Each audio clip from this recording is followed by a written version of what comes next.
ക്രിസ്തുവിനും ഏകദേശം 100 വർഷങ്ങൾക്ക് മുമ്പുള്ള കാലഘട്ടത്തിലാണ് നമ്മുടെ ഈ കഥ നടക്കുന്നത്. ആ സമയത്ത് പണത്തിനും പ്രശസ്തിക്കും പിന്നെ അധികാരം ലഭിക്കാനും ഏതൊരു മനുഷ്യനും ചെയ്യേണ്ടിയിരുന്ന കാര്യം യുദ്ധഭൂമിയിൽ തൻ്റെ കഴിവ് തെളിയിക്കുക എന്നതായിരുന്നു.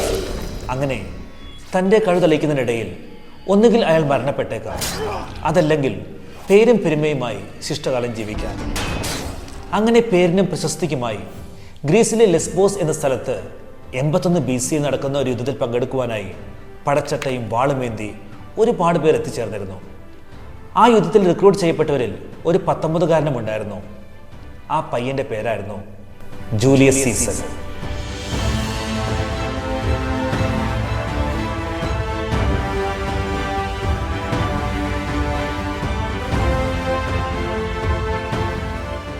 ആദ്യ യുദ്ധത്തിൽ തന്നെ സീസറിന്റെ വേഗതയും യുദ്ധത്തിലെ പ്രാവീണ്യവും കണ്ട് പരിചയസമ്പന്നരായ യോദ്ധാക്കൾ പോലും അമ്പരന്ന് പോയി. ഒരുപാട് ശത്രുക്കൾ ആ യുദ്ധത്തിൽ സീസറിന്റെ വാളിനിരയായി. സീസറിനെ ഭയന്ന് ശത്രു സൈനികർ ആ യുദ്ധഭൂമി വിട്ടോടിപ്പോയി. ആ യുദ്ധത്തിൽ സീസർ മരണത്തെ മുഖാമുഖം കണ്ടു. എന്നാൽ അതൊരു തുടക്കം മാത്രമായിരുന്നു. റോമിലെ അതിസമ്പന്നമായ കുടുംബത്തിലായിരുന്നു കുഞ്ഞു സീസറിന്റെ ജനനം. പക്ഷേ റോമിൽ ഒരു ആഭ്യന്തര കലാപം ഉണ്ടായപ്പോൾ സീസറിന്റെ പിതാവ് നിലകൊണ്ടത് റോങ് സൈഡിലായിരുന്നു. എന്ന് പറഞ്ഞാൽ ആഭ്യന്തര യുദ്ധത്തിൽ ജയിക്കുന്ന വിഭാഗത്തെ റൈറ്റ് സൈഡെന്നും തോൽക്കുന്ന വിഭാഗത്തെ റോങ് സൈഡെന്നും നമുക്ക് മനസ്സിലാക്കിയാൽ മതി. അങ്ങനെ ആഭ്യന്തര യുദ്ധത്തിൽ തോറ്റതിനാൽ സീസറിന്റെ കുടുംബത്തിന്റെ സമ്പത്തും പദവികളും എല്ലാം നഷ്ടമായി. അധികാരം അട്ടിമറിക്കാനും അധികാരം നേടാനും വേണ്ടി നടത്തപ്പെടുന്ന ഈ സിവിൽ വാർസ്, അതല്ലെങ്കിൽ ആഭ്യന്തര യുദ്ധങ്ങൾ അക്കാലഘട്ടത്തിൽ ഒരു നിത്യസംഭവമായിരുന്നു. അങ്ങനെ തന്റെ പിതാവ് എടുത്ത ഒരു തെറ്റായ തീരുമാനം കാരണം 16ാമത്തെ വയസ്സിൽ എല്ലാം നഷ്ടപ്പെട്ട സീസർ അവഗണനകളും കുറ്റപ്പെടുത്തലുകളും ഒരുപാട് അനുഭവിച്ചു. തൻ്റെ കുടുംബത്തിൻ്റെ പ്രശസ്തിയും പാരമ്പര്യവും തിരിച്ചു പിടിക്കാൻ ഇനി ഒരേ ഒരു വഴിയേ ഉള്ളൂ എന്ന് അദ്ദേഹം മനസ്സിലാക്കി. നേരത്തെ പറഞ്ഞതുപോലെ റോമൻ പട്ടാളത്തിൽ ചേർന്ന് യുദ്ധങ്ങൾ ജയിക്കുക എന്നതായിരുന്നു ആ ഒരു പോംവഴി. അക്കാലഘട്ടങ്ങളിൽ ഏത് റോമാക്കാരനും ആഗ്രഹിക്കുന്നത് പോലെ സീസറിനും അധികാരത്തോടും പ്രശസ്തിയോടും സമ്പത്തിനോടും അതിയായ ആഗ്രഹമുണ്ടായിരുന്നു. യുദ്ധവിജയങ്ങളായിരുന്നു ഇവയെല്ലാം നേടിയെടുക്കാനുള്ള ഒരേ ഒരു വഴി. ഏകദേശം 10 വർഷക്കാലത്തോളം സീസർ ഒരു റോമൻ പടയാളിയായി നിരവധി യുദ്ധങ്ങളിൽ പങ്കെടുത്തു. യുദ്ധഭൂമിയിലെ പകരം വയ്ക്കാനില്ലാത്ത ഒരു യോദ്ധാവായിരുന്നു ജൂലിയസ് സീസർ. മറ്റു റോമൻ പട്ടാളക്കാരനും സീസറിനെ പോലെ തന്നെ കഴിഞ്ഞിരുന്നില്ല. തൻ്റെയും കുടുംബത്തിൻ്റെയും പേരും പ്രശസ്തിയും തിരിച്ചു പിടിക്കുക എന്നത് മാത്രമായിരുന്നു ഓരോ തവണ യുദ്ധത്തിന് പോകുമ്പോഴും സീസറിന്റെ മനസ്സിലുണ്ടായിരുന്നത്. അതുകൊണ്ട് തന്നെ എല്ലാ യുദ്ധങ്ങളിലും സീസർ വീറോടും വാശിയോടും കൂടി പോരാടി. വേറെ റോമൻ പടയാളികൾക്കും ഇല്ലാത്ത ഒരു സവിശേഷത അദ്ദേഹത്തിനുണ്ടായിരുന്നു. സ്വരക്ഷ നോക്കാതെ യുദ്ധമുഖങ്ങളിലേക്ക് കയറി ചെന്ന് പോരാടുക എന്നതായിരുന്നു അത്. സീസറും അദ്ദേഹത്തോടൊപ്പം ഉണ്ടായിരുന്ന ആയിരക്കണക്കിന് പട്ടാളക്കാരും റോമ സാമ്രാജ്യത്തിന് വേണ്ടി അയൽ പ്രദേശങ്ങൾ കീഴടക്കിക്കൊണ്ടിരുന്നു. റോമിന്റെ വളർച്ച അതിവേഗത്തിലായിരുന്നു. വെറും 3 സ്ക്വയർ മൈൽസ് മാത്രം വിസ്തൃതി ഉണ്ടായിരുന്ന റോം വെറും 400 വർഷങ്ങൾ കൊണ്ട് 7,20,000 സ്ക്വയർ മൈൽസ് വിസ്തൃതിയുള്ള ആഫ്രിക്ക തൊട്ട് ഏഷ്യ വരെ പരന്നു കിടക്കുന്ന അക്കാലത്തെ ഒരു സൂപ്പർ പവറായി മാറിയിരുന്നു. ഓരോ ദിവസവും റോമ സാമ്രാജ്യം അതിൻ്റെ അതിർത്തികൾ വലുതാക്കിക്കൊണ്ടിരുന്നു. സാമ്രാജ്യം വലുതാകുന്നതിനനുസരിച്ച് അത് ശരിയായ രീതിയിൽ പ്രവർത്തിക്കാൻ അവർക്കൊരു നിർണായക ഘടകം ആവശ്യമായിരുന്നു: മാൻ പവർ. അതിനായി ഓരോ യുദ്ധവിജയങ്ങൾക്ക് ശേഷവും എതിർ സൈനികരെയും അവിടെ താമസിച്ചിരുന്ന സാധാരണ ജനങ്ങളെയും റോമൻ പടയാളികൾ പിടികൂടി അടിമകളാക്കുകയും പിന്നീട് അവരെ പലവിധ ജോലികളും ഏൽപ്പിക്കുകയും ചെയ്തു പോന്നു. സ്ത്രീ അടിമകളെ വീട്ടുജോലിക്കും അതുപോലുള്ള മറ്റു പല ജോലികൾക്കും ഉപയോഗിച്ചപ്പോൾ പുരുഷ തടവുകാരെ അന്നത്തെ കാലഘട്ടത്തിൽ അറിയപ്പെട്ടിരുന്ന ഗ്ലാഡിയേറ്റർ ഗെയിംസിന് വേണ്ടിയും അതല്ലെങ്കിൽ മറ്റു നിർമ്മാണ പ്രവർത്തനങ്ങൾക്ക് വേണ്ടിയും ഉപയോഗിച്ചു പോന്നു. അടിമകളെ കൊണ്ട് പ്രധാനമായും റോഡുകളാണ് നിർമ്മിപ്പിച്ചിരുന്നത്. അതുകൊണ്ട് തന്നെ റോമൻ സൈന്യത്തിന് മറ്റു ദേശങ്ങളിലേക്ക് കടക്കാനും അവരെ കീഴ്പ്പെടുത്താനും ഇത് സഹായകമായി. നിർമ്മാണ പ്രവർത്തനങ്ങളിലെ റോമാക്കാരുടെ വൈഭവം അത് അത്ഭുതം തന്നെയായിരുന്നു. 75 BC ആയപ്പോഴേക്കും 20 ലക്ഷം അടിമകളെ കൊണ്ട് ഏകദേശം 50,000 മൈൽസ് അല്ലെങ്കിൽ 80,500 കിലോമീറ്ററുകളോളം വരുന്ന റോഡുകൾ നിർമ്മിച്ചു കഴിഞ്ഞിരുന്നു. ഈ എഞ്ചിനീയറിംഗിലെ പ്രാവീണ്യവും റോമാക്കാരുടെ വിജയത്തിലെ ഒരു നെടും തൂണായി പ്രവർത്തിച്ചു. 100 കണക്കിന് വർഷക്കാലത്തോളം റോമാക്കാർ ഉപയോഗിച്ചു വന്നിരുന്ന ഈ പ്രക്രിയയ്ക്ക് 73 BC ഒരു ഭീഷണി ഉയർന്നു വന്നു. പിടിച്ചെടുത്ത അടിമകൾ നടത്തിയ ഒരു വിപ്ലവമായിരുന്നു ആ ഭീഷണി. സീസർ ഇറ്റലിയിൽ തൻ്റെ മിലിറ്ററി ജീവിതം കെട്ടിപ്പടുത്തുകൊണ്ടിരുന്നപ്പോൾ റോമൻ സൈനികരുടെ കയ്യിൽ നിന്ന് രക്ഷപ്പെട്ട ഒരടിമ റോമൻ സൈന്യത്തിനെതിരെ രക്തകലുഷിതമായ ഒരു വിപ്ലവം ആരംഭിച്ചു. ആ അടിമയുടെ പേരായിരുന്നു സ്പാർട്ടക്കസ്. വളരെ സംഭവബഹുലവും ആവേശഭരിതവുമായ അദ്ദേഹത്തിൻ്റെ കഥ മറ്റൊരു വീഡിയോയിൽ പറയാം.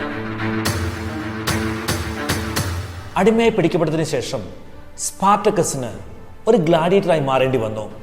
അവിടെ നിന്നുമാണ് മറ്റടിമകളോടൊപ്പം അദ്ദേഹം രക്ഷപ്പെട്ടത്. സ്വാതന്ത്ര്യം മാത്രമായിരുന്നില്ല സ്പാർട്ടക്കസിന്റെ ലക്ഷ്യം, പകവീട്ടിൽ കൂടിയായിരുന്നു. സ്പാർട്ടക്കസും സൈന്യവും റോമൻ പട്ടാളക്കാർക്കെതിരെ രൂക്ഷമായി പോരാടി. റോമൻ പട്ടാളക്കാർക്കെതിരെയുള്ള യുദ്ധത്തിൽ സ്പാർട്ടക്കസ് വിജയത്തിനരികെയായിരുന്നു. അതിന് പ്രധാന കാരണം അദ്ദേഹത്തിന്റെ കൂടെ ഉണ്ടായിരുന്നവർ ഗ്ലാഡിയേറ്റർ ട്രെയിനിങ് ലഭിച്ചവർ ആയിരുന്നു എന്നതാണ്. സ്പാർട്ടക്കസിനെ നേരിടാൻ അയക്കപ്പെട്ട എല്ലാ റോമൻ ആർമി ട്രൂപ്പുകളെയും സ്പാർട്ടക്കസും സൈന്യവും നിഷ്കരണം കൊന്നു തള്ളി. ഇറ്റലിയിൽ റോമൻ സൈന്യത്തിനെതിരെ സ്പാർട്ടക്കസും കൂട്ടരും അഴിഞ്ഞാടി. ഓരോ റോമൻ പട്ടാളക്കാരൻ്റെയും പേടി സ്വപ്നമായി സ്പാർട്ടക്കസ് മാറി. തന്നെയും സ്വജനത്തെയും അടിമ ജീവിതത്തിലേക്ക് തള്ളിവിട്ടവരോടുള്ള അടങ്ങാത്ത അമർഷം സ്പാർട്ടക്കസിനെ കൂടുതൽ അപകടകാരിയാക്കി മാറ്റി. നേരിട്ടുള്ള ഒരു യുദ്ധത്തിൽ സ്പാർട്ടക്കസിനെ തോൽപ്പിക്കുക എന്നത് അസാധ്യമായിരുന്നു. ഇറ്റലിയുടെ ഓരോ പ്രദേശവും കൈയടക്കി സ്പാർട്ടക്കസ് വടക്കോട്ട് മുന്നേറിയപ്പോഴേക്കും അദ്ദേഹത്തിന്റെ സൈന്യം 100,000-ഓളമായി വർദ്ധിച്ചിരുന്നു. ഇറ്റലി ഏകദേശം കീഴടക്കിയ സ്പാർട്ടക്കസിന്റെ മുമ്പിൽ ഇനിയുള്ള ലക്ഷ്യം റോം മാത്രമായിരുന്നു. തന്നെ അടിമയാക്കി പീഡിപ്പിച്ച സാമ്രാജ്യം കീഴടക്കാനായി തന്റെ കീഴിലുള്ള 1,00,000 സൈനികരുമായി സ്പാർട്ടക്കസ് പുറപ്പെട്ടു. റോം കീഴടക്കാൻ അദ്ദേഹത്തിന് മുമ്പിൽ ഇപ്പോഴുള്ള ഏക തടസ്സം വെറും 35,000 റോമൻ സൈനികർ മാത്രമാണ്. പക്ഷേ ആ 35,000-ൽ ഒരുവൻ ജൂലിയസ് സീസർ ആയിരുന്നു. ജൂലിയസ് സീസർ അടങ്ങിയ ആ റോമൻ സൈന്യത്തിന്റെ സേനാധിപൻ അല്ലെങ്കിൽ ഇൻചാർജ് മാർക്കസ് ക്രാസസ് എന്നു പേരുള്ള റോമിലെ ഏറ്റവും സമ്പന്നനായ ഒരു പൊളിറ്റീഷ്യൻ ആയിരുന്നു. റോം ഭരിക്കുന്ന വലിയൊരു നേതാവാകുക എന്ന ലക്ഷ്യമായിരുന്നു ക്രാസസിനുണ്ടായിരുന്നത്. അധികാരത്തോടും സമ്പത്തിനോടും ക്രാസസിന് എന്തെന്നില്ലാത്തൊരു ആർത്തിയായിരുന്നു.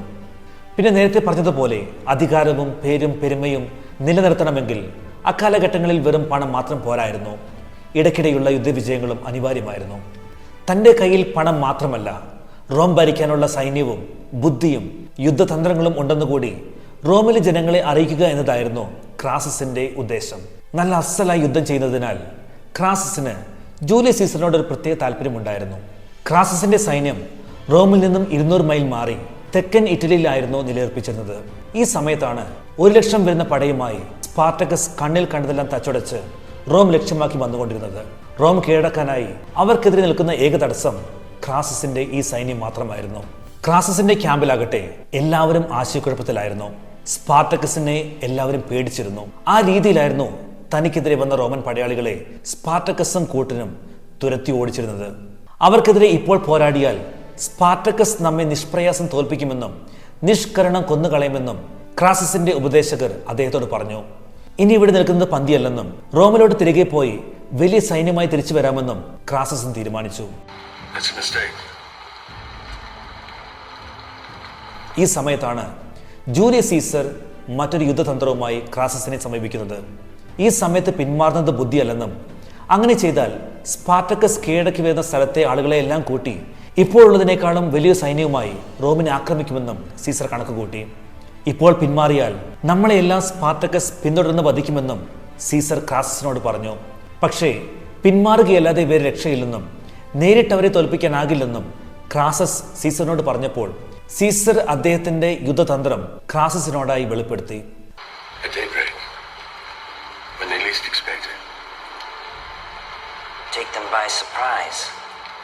അതിരാവിലെ സൂര്യൻ ഉദിക്കുന്നതിന് മുമ്പ് സ്പാർട്ടക്കസും സൈന്യവും ഉറക്കത്തിലായിരിക്കുമ്പോൾ അവരുടെ ക്യാമ്പ് ആക്രമിക്കുക എന്നതായിരുന്നു സീസറിന്റെ ആ തന്ത്രം.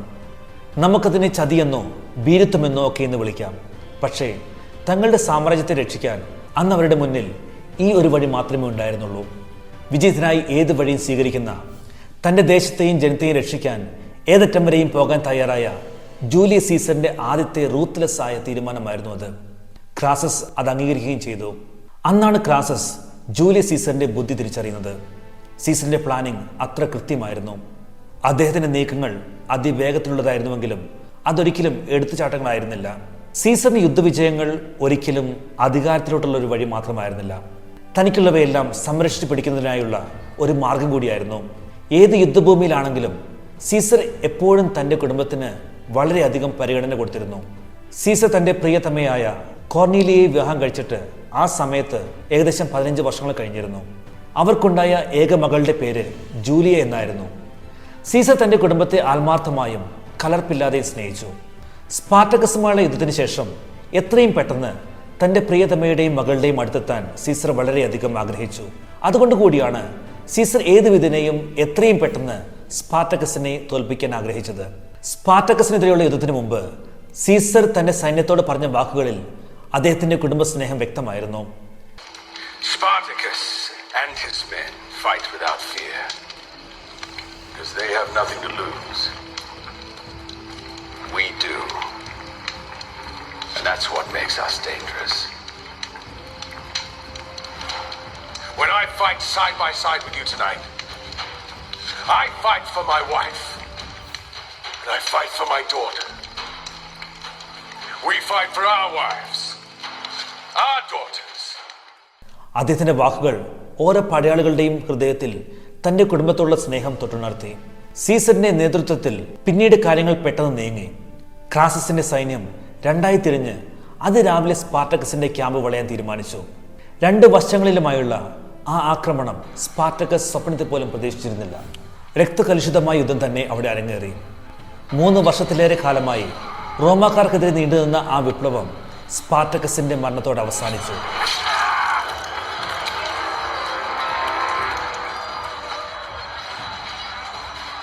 നൂറായിരക്കണക്കിന് ആളുകളാണ് ഈ യുദ്ധം മൂലം കൊല്ലപ്പെട്ടത്. ഈ യുദ്ധത്തിൽ ജയിച്ചതോടുകൂടി ക്രാസസിന്റെ പേരും പെരുമയും ഇരട്ടിച്ചു. ഒരിക്കലും സാധ്യമല്ലെന്ന് കരുതിയ സംഭവമാണ് സീസറിന്റെ സഹായത്തോടു കൂടി ക്രാസസ് നേടിയെടുത്തത്. യുദ്ധത്തിൽ സ്പാർട്ടക്കസ് കൊല്ലപ്പെട്ടെങ്കിലും അദ്ദേഹത്തിന്റെ മൃതദേഹം അദ്ദേഹത്തിന്റെ കൂട്ടാളികൾ എടുത്തുമാറ്റി. അതുകൊണ്ട് തന്നെ റോമൻ പടയാളികൾക്ക് സ്പാർട്ടക്കസിന്റെ മൃതദേഹം കണ്ടെത്താനായില്ല. എന്നിരുന്നാലും സ്പാർട്ടക്കസിന്റെ സൈന്യത്തിലെ ആയിരക്കണക്കിന് പടയാളികളെ അവർ തടവുകാരായി പിടിച്ചു. എന്നാൽ ആ യുദ്ധ തടവുകാരോട് ക്രാസസ് കാണിച്ചത് കണ്ണില്ലാത്ത ക്രൂരതയായിരുന്നു. തൻ്റെ വിജയം ആഘോഷിക്കാനും മറ്റുള്ളവരെ തൻ്റെ വിജയം അറിയിക്കാനും ക്രാസസ് ഏകദേശം 6000-ഓളം തടവുകാരെ കുരിശിൽ തറച്ചു. ഇറ്റലിയിലെ ആ യുദ്ധഭൂമിയിൽ നിന്നും റോമിലോട്ട് പോകുന്ന വഴിയുടെ ഓരങ്ങളിൽ ആ കുരിശുകൾ നാട്ടാൻ ക്രാസസ് കൽപ്പിച്ചു. സീസർ എതിർത്ത് നോക്കിയെങ്കിലും അതിന് ഫലമുണ്ടായില്ല. ഓരോ 100 മീറ്റർ ഇടവിട്ട് തടവുകാരെ ക്രൂസിലേറ്റി. അങ്ങനെ ഏകദേശം 100 കിലോമീറ്ററുകളോളം തടവുകാർ ജീവനോടെ ക്രൂസിലേറ്റപ്പെട്ടു. സ്പാർട്ടക്കസിനെതിരെയുള്ള വിജയത്തിന് ശേഷം താൻ റോമൻ സെനറ്റിലെ അവിഭാജ്യ ഘടകമായി മാറുമെന്ന് ക്രാസസിന് അറിയാമായിരുന്നു. അധികാരം കൈപ്പിടിയിൽ ഒതുക്കാൻ ഈ വിജയം ധാരാളമാണെന്ന് അദ്ദേഹം വിശ്വസിച്ചു. പക്ഷേ അദ്ദേഹം പ്രതീക്ഷിച്ചതുപോലെ ആയിരുന്നില്ല കാര്യങ്ങൾ നീങ്ങിയത്. ക്രാസസിനെതിരെ കരുക്കൾ നീക്കി ഒരാൾ റോമിലുണ്ടായിരുന്നു. ക്രാസസിനോളം തന്നെ ശക്തനായ ഒരാൾ. The war's over.